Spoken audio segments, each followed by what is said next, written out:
The phone call came at 7:23 a.m. on a Tuesday morning, exactly 3 weeks before what was supposed to be the happiest day of my life. I was sitting in my modest apartment sipping coffee and reviewing quarterly reports for Phoenix Hospitality Group, my $2.8 billion empire that my family knew nothing about. "Emma, we need to talk." Dad's voice was stern, businesslike. "Come to the house. Now." I knew this wasn't good. Dad only used that tone when he was about to deliver what he considered important family decisions. The kind where everyone else had already been consulted except me. 20 minutes later, I walked into the familiar living room of my childhood home. Mom sat rigid on the leather sofa, her lips pressed into a thin line. Dad stood by the fireplace like he was addressing a board meeting. My younger sister Jessica lounged in the armchair, scrolling through her phone with that smirk she'd perfected since high school. "Sit down, Emma," Dad commanded, not looking at me. I remained standing. "What's this about?" "Your wedding." Mom's voice was ice cold. "We've made a decision." My heart started racing, but I kept my expression neutral. "What kind of decision?" Dad turned to face me, his jaw set. "We're not paying for this circus anymore." The words hit like a slap. "Excuse me." "You heard me." He crossed his arms. "This whole production you've planned, it's ridiculous. $75,000 for one day? The venue, the flowers, the photographer, it's all excessive." "We agreed on the budget months ago," I said quietly. Jessica finally looked up from her phone. "Yeah, well, that was before we realized how much money you were wasting on stupid stuff." "Like what?" "Like that dress," Mom interjected. $4,000 for something you'll wear once? And those centerpieces. Who needs crystal and gold leaf at a wedding? I took a deep breath. "I've been planning this for 8 months. Marcus and I." "Marcus," Dad interrupted with a sneer. "That's another problem. The guy works at a nonprofit. What kind of future is that? No ambition, no real income." "He's a good man."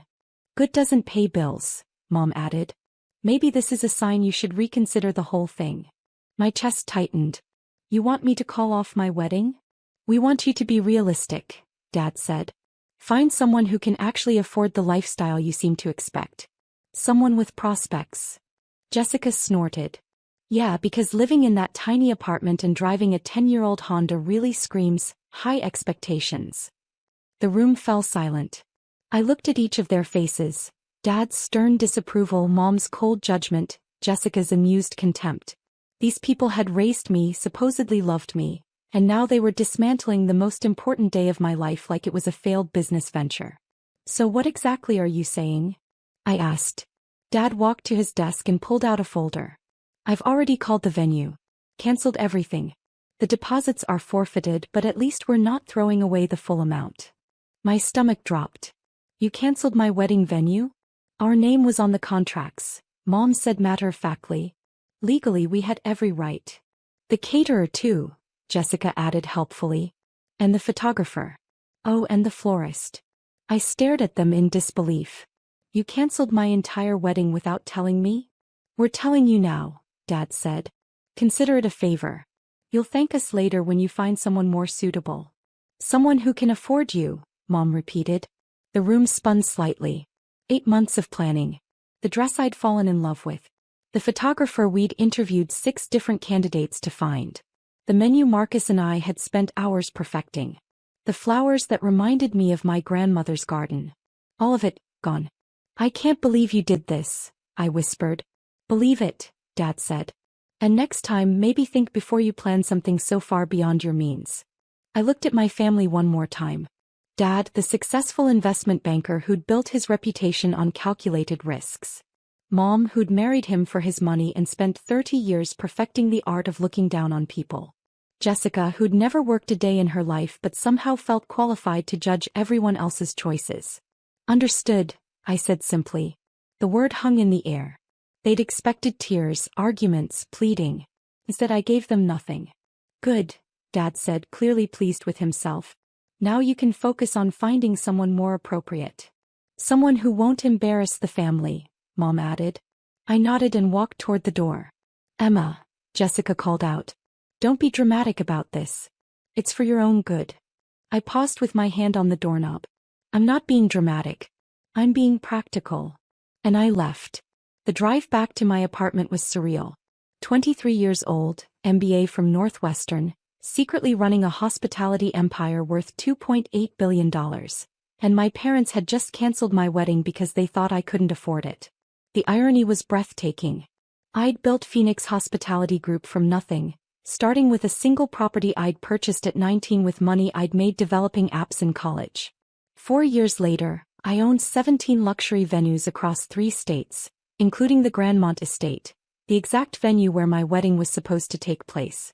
My parents had no idea their daughter owned the most exclusive wedding venue in the city. They thought I was just another struggling graduate living paycheck to paycheck. I'd let them think that. It was easier than explaining how I'd turned a coding hobby into a tech company, sold it for $12 million, and immediately invested everything into real estate. Easier than describing the 18-hour days I'd worked to build something from scratch while they assumed I was just figuring things out. But now they'd crossed a line. I pulled into my apartment complex and sat in my car for a moment, thinking. My phone buzzed with a text from Marcus. "Hey babe, just confirmed final headcount with the caterer. 127 guests. Can't wait to marry you in 3 weeks. Red heart." My heart broke a little. Marcus had no idea what had just happened. He was probably at his office right now, excited about our future, completely unaware that my family had just blown up our wedding. I needed to call him, but first I had a few other calls to make. I dialed my assistant's number. "Sarah, it's Emma. I need you to pull the Grandmont contracts immediately." "The Grandmont Estate?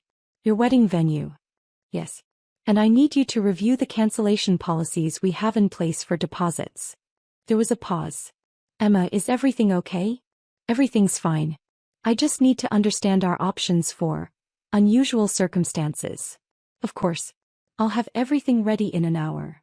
"Thank you." My next call was to my head of legal. "David, it's Emma. Hypothetical question. If someone canceled a booking at one of our venues using forged authorization, what would our legal recourse be?" "Well, that would be fraud. We'd be looking at potential criminal charges, plus civil damages." "Why?" "Just curious about our protections. Can you send me the specific statutes?" "Absolutely." "Emma, you sound stressed. Is Phoenix Hospitality facing some kind of legal challenge?" "Nothing like that. Just being thorough." After I hung up, I sat in my car and allowed myself exactly 60 seconds to feel the full weight of what had happened. The betrayal, the humiliation, the casual cruelty of people who were supposed to love me unconditionally. Then I got out of the car and went upstairs to plan my response. The next morning I was reviewing property reports when my phone rang. Unknown number. "Hello. Emma." "Emma, what the hell is going on?" It was Dad, and he was screaming. "Good morning to you too," I said calmly. "The venue just called me. They're saying they can't refund our deposits because the owner, personally canceled our refund. They're saying you canceled it." I took a sip of my coffee. "That's interesting." "Interesting? Emma, this is $7,500 we're talking about. They're saying the owner specifically requested that the Martinez family receive no refund under any circumstances." Don't me. What did you do? Did you call them and complain? Did you cause some kind of scene?" "I didn't cause any scene, Dad." "Then why are they saying this?" The venue manager kept talking about direct orders from ownership and non-negotiable policies, and, "Emma, what the hell did you tell them?" I leaned back in my chair. Through my office window, I could see the Grandmont Estate in the distance, its elegant grounds sprawling across 40 acres of pristine lakefront property.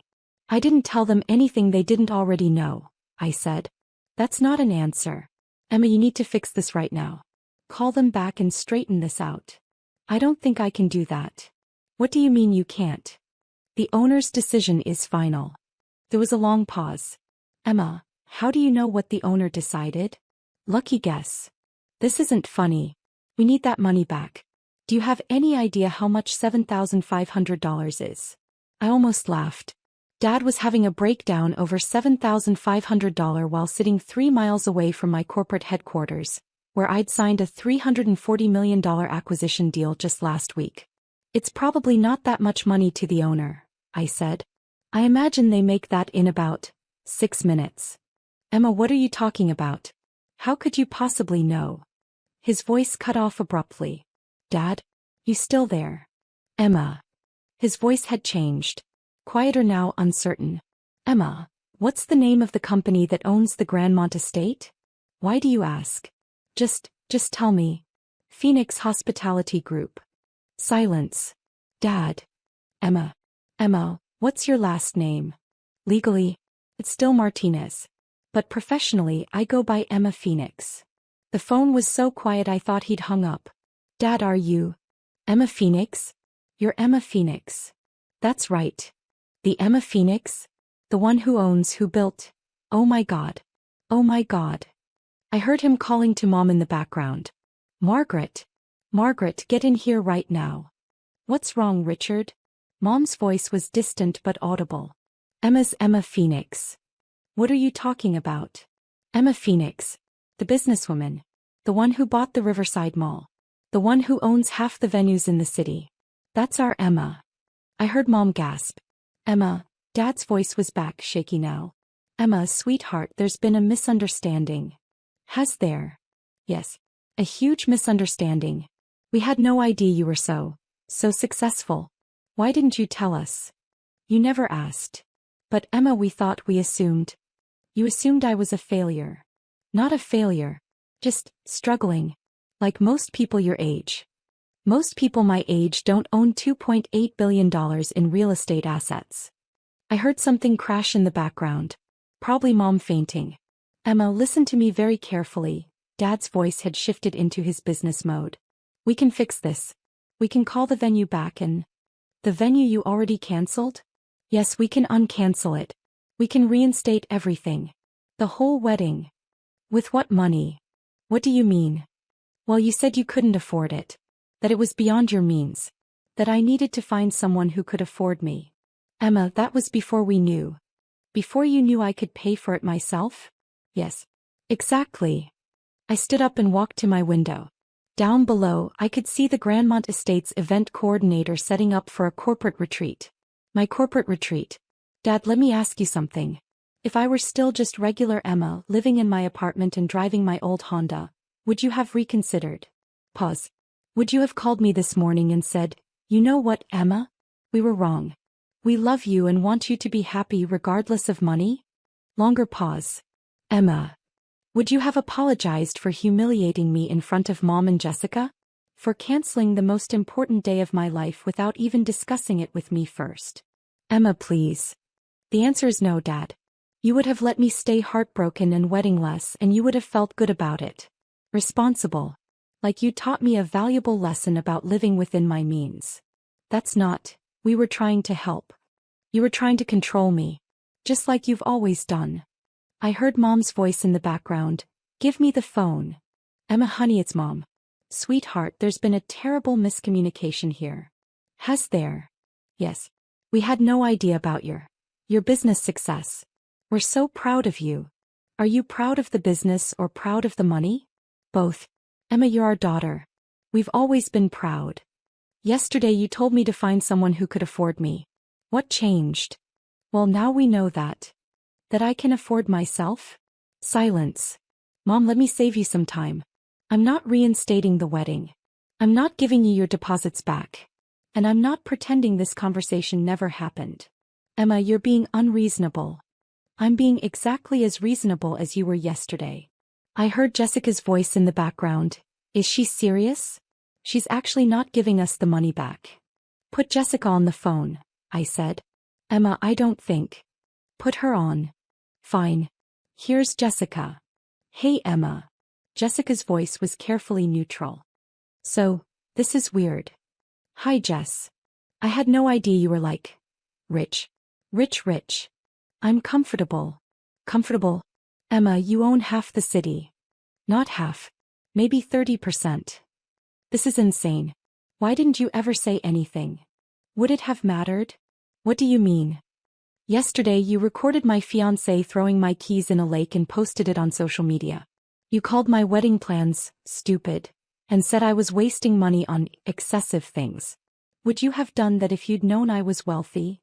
Well, no, probably not. So you're only nice to people who have money? That's not what I meant. It's exactly what you meant, Jess. You treated me like garbage because you thought I was poor. Now you want to be best friends because you found out I'm rich. Emma, come on. How many social media posts did you make mocking my cheap lifestyle? Pause. Emma. How many times did you joke about my car, my apartment, my job? That was just sister stuff. Put Dad back on. Emma, wait. Put him on. Dad's voice returned, subdued now. Emma, we need to talk about this face to face. No, we don't. Yes, we do. Your family. This is family business. Family doesn't cancel each other's weddings out of spite. It wasn't spite. We genuinely thought. You thought wrong. About everything. I heard him take a deep breath. Emma, what do you want? What will it take to fix this? There's nothing to fix, Dad. You made your position clear. I'm just respecting it. Our position was based on incomplete information. Your position was based on the assumption that I was worthless. Now that you know I'm not, you want to change the rules. That's not fair. You know what's not fair? Having your parents cancel your wedding because they think you're not good enough for their standards. Emma, please. I have to go. I have a board meeting. Emma, wait. What about Marcus? What about your wedding? I smiled. What about it? Are you still getting married? Of course. Where? Same place. Same date. Same time. But how can you? We canceled everything. You canceled the booking that was in your name. You never had any authority over the booking in mine. Silence. There are 2 contracts for the Grandmont estate on September 15th, I explained. The one you signed as the paying party and the one I signed as the property owner. You canceled yours. Mine is still active. You mean? I mean my wedding is happening exactly as planned. The only difference is that you're not invited. Emma.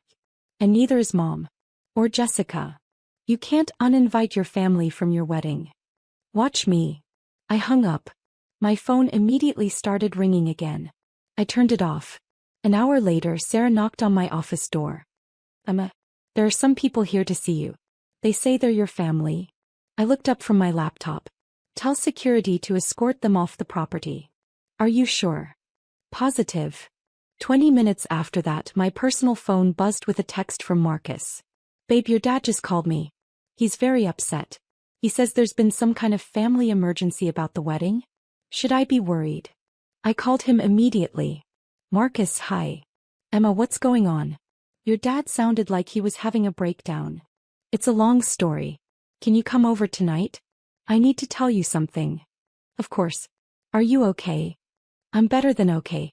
I'll explain everything. That evening I told Marcus the whole story.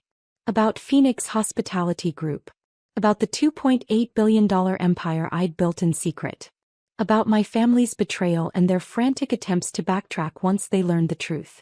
He listened without interrupting, his expression cycling through confusion, amazement, and finally anger. They canceled our wedding because they thought you were poor? He said finally. Essentially, yes. And now they want back in because they found out you're wealthy? That's the general idea. He shook his head.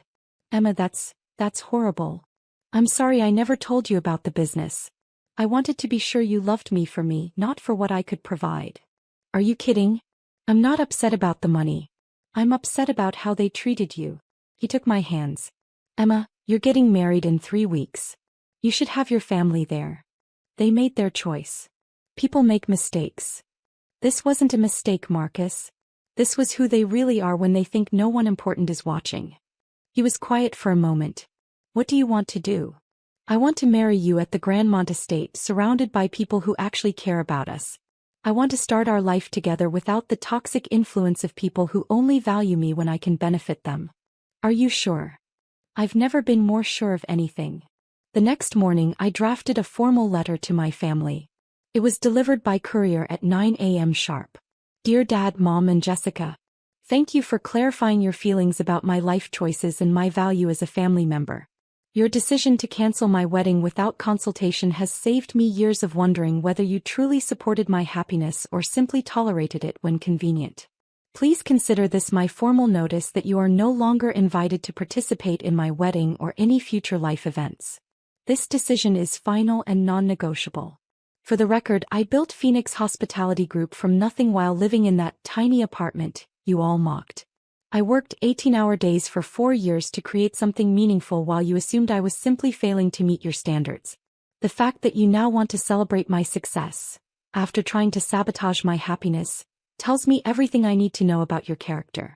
Marcus and I will be married as planned on September 15th. We will build our life together surrounded by people who value integrity over wealth and love over status. I wish you well in your future endeavors. Sincerely, Emma Phoenix, CEO, Phoenix Hospitality Group. The wedding was perfect. Marcus and I exchanged vows on the terrace overlooking the lake, surrounded by 127 people who genuinely cared about our future. My college roommate Sarah served as maid of honor. Marcus's brother Jake was his best man. The flowers were exactly what I'd dreamed of, white roses and baby's breath that reminded me of my grandmother's garden. During the reception, as I danced with my new husband under lights strung between ancient oak trees, I felt something I hadn't experienced in years around my family: pure, uncomplicated joy. My phone, tucked away in the bridal suite, had 47 missed calls and 23 voicemails from various family members. I deleted them all without listening. 6 months later, I received a formal apology letter from Dad. It was 3 pages long and mentioned my impressive business acumen 14 times. He requested a meeting to discuss our family's future relationship. I sent back a single sentence: "Some bridges once burned cannot be rebuilt." A year after that, Jessica reached out through LinkedIn, asking if Phoenix Hospitality Group had any entry-level marketing positions available. The message included a lengthy explanation about how much she'd grown as a person, and how sorry she was for not recognizing my incredible achievements sooner. I forwarded her resume to our HR department with a note: "Please file under Do Not Hire." Today Marcus and I live in a beautiful home overlooking the lake, about 10 minutes from the Grandmont estate. We host dinner parties for friends who knew us when we were just a nonprofit worker and a girl with a laptop, building dreams in a tiny apartment. Sometimes I'll drive past my parents' house on the way to a business meeting. Their cars are older now, their lawn less perfectly maintained. I've heard through mutual acquaintances that Dad's investment firm has struggled since the market downturn. Mom has started working part-time at a boutique. I feel no satisfaction in their struggles, but I feel no guilt about their absence from my life either. They taught me an invaluable lesson about unconditional love. It's only unconditional if it doesn't depend on your bank account, your career success, or your ability to meet someone else's definition of worth. My wedding was exactly the circus they said it was: a beautiful, joyful celebration of 2 people who chose each other without conditions. And I paid for every penny of it myself.